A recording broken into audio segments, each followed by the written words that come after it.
Depuis quelques saisons maintenant, Takara nous apporte un système spécifique commun à 3 topies, que j'appelle tout simplement sous-système.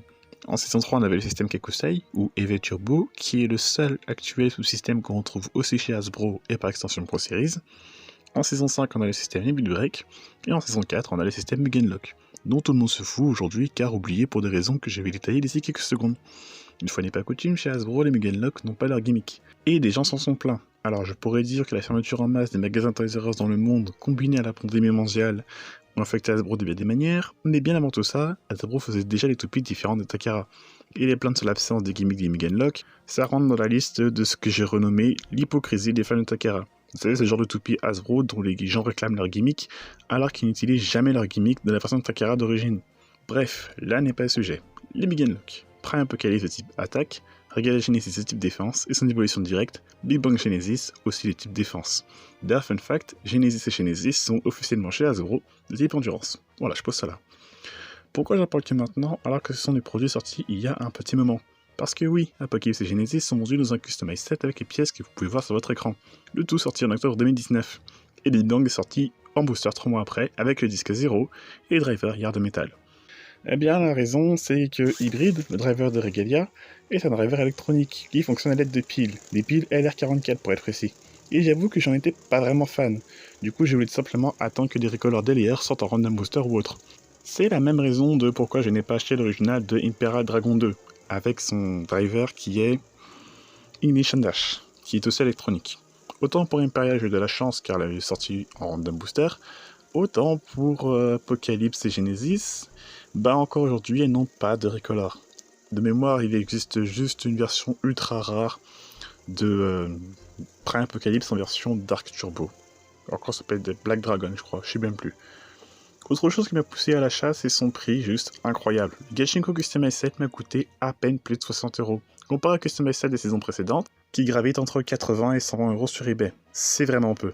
Alors après celui de God et celui de Chosette possède des pièces de toupie qui n'ont eu que très peu de recolor. En principe celui de Gachi aussi, mais son prix dit tout. Si un produit est prisé en masse par les acheteurs, les vendeurs vont gonfler les prix pour se faire un max de bénéfices. Au contraire, si un produit ne se vend pas, les vendeurs vont baisser les prix pour essayer d'écouler leur stock. Et après avoir essayé Apocalypse et Genesis, j'ai direct compris où était le problème. Ces toupies sont très spécifiques et ne rentrent pas dans les critères de ce que j'appelle le prêt-à-porter pseudo-compétitif. Vous savez, cette manie de mettre un disque lourd et un driver endurant à une toupie dans l'unique but de taper fort et ou de faire du spécial avec, et de se toucher dessus avec sur internet. Bref, ce que fait WBO avec Longinus et Spriggan. Pire, j'ai fait quelques recherches sur YouTube pour avoir des idées de combos pour ces trois-là. Il n'y a que très peu de résultats, c'est hyper triste. Mais vous me connaissez, les combos ça me connaît. Niveau gimmick, c'est assez simple. Hybrid, le driver de Regalia, possède une pointe qui accélère aléatoirement dans le sens de rotation qu'il avait choisi avant de lancer, soit vers la gauche, soit vers la droite. Prime possède des pièces axées sur l'offensive, Dagger et Timetry Boot Dash, et Big Bang possède Yard Metal, un driver défensif repris de Yard, le driver de Forneus, avec une Beer Metal cette fois-ci. Elles partagent un point commun, le Big Lock System. Elles peuvent tourner à l'infini sans jamais exploser, sauf quand le voyant au centre du layer devient rouge. Ça va actionner les interrupteurs qui y a sur le côté, qui sont en fait leurs points faibles. Si elles se font taper à ces endroits-là, à ce moment-là, elles explosent, surtout qu'elles n'ont pas de dents. Bref, tout ce qu'il faut pour éviter qu'elles soient trop fortes par rapport aux autres toupies. D'ailleurs, Prime a moins de chances d'exploser car il ne possède qu'un seul interrupteur au bout de sa pointe, là où Genesis en possèdent deux, un de chaque côté. Big Bang possède un accessoire, le Big Bang Armor, qui vient verrouiller ses interrupteurs.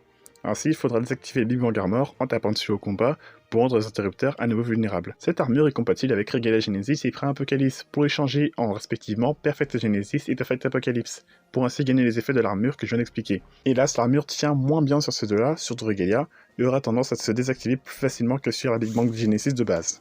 Une autre raison qui pourrait expliquer pourquoi elles ont été oubliées, c'est leur forme. Elles sont sorties sous le système Gachi, qui se sépare en 3 parties pour le layer. Ici, l'idée c'est que les 3 parties sont fusionnées en un seul bloc indissociable, donc on ne peut pas vraiment changer les dents du chi par exemple. Le seul moyen de changer le taux de burst, c'est avec le choix du driver, ce qui peut poser problème pour Regalia, qui d'après mes tests, est la Mugen qui explose le plus. C'est pour ça que j'ai pas encore trouvé de combo avec elle. Enfin, elles sont ovales, donc niveau endurance, ce ne sera pas forcément opti. Elles sont vraiment axées dans le type qui leur a été donné, attaque ou défense. Et du point de vue pseudo-compétitif, une toupie pas endurance ne vaut pas le coup d'être jouée, ce qui est une grosse connerie. Voilà ce que j'en pense. En effet, elles ne sont pas évidentes à jouer, mais c'est ce qui les rend très intéressants, car on s'offre clairement des zones de confort avec ce système. Tout comme le Limit Break qui ont des gimmicks qui s'activent quand la toupie est sur le point d'exploser.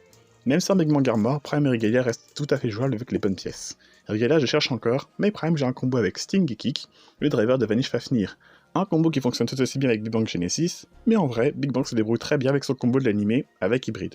Vraiment, je ne peux que vous recommander ces 3 toupies. Pour moins de 80€, vous pouvez vous retrouver avec 5 toupies, avec des pièces diverses et variées, et très jolies en plus. D'ailleurs, Apocalypse et Genesis n'ont pas de stickers, si Apocalypse en a très peu. Ces toupies ne font pas de miracle, mais quand on prend le temps de s'y intéresser, on peut avoir des résultats très satisfaisants. Donc franchement, si vous démarrez une collection, allez-y. Pensez juste à acheter quelques toupies LR44 avant quand même, ça coûte pas cher, très facile à trouver.